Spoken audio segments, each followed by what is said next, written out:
अतिशय कठीण ठिकाणी हा साप गेला होता मित्रांनो.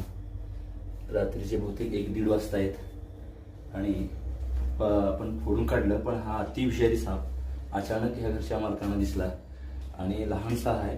साधारण हा वर्षाचा साप असण्याची शक्यता लक्षात घ्या. आणि आपल्या आजूबाजूला आपण झोपलेले असताना असे साप फिरत असतात. नागापेक्षा हा विषारी साप लक्षात घ्या.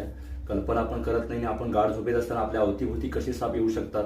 अंथरुणात हा येऊन साप चावण्याच्या घटना भरपूर घडतात. ही माहिती फार महत्त्वाची आहे. लहान साप हा ह्या पण नागापेक्षा 4.5 पटीने विषारी असतो. लोकांना याची माहिती कमी आहे, लक्षात घ्या. कारण नागाला तर मी विषारी खतरनाक समजतो, पण नागापेक्षा हा विषारी आहे. शांत जरी असला तर या घरच्या लोकांनी अचानक बघितलं, बरं लक्षात घ्या. पण अशा किती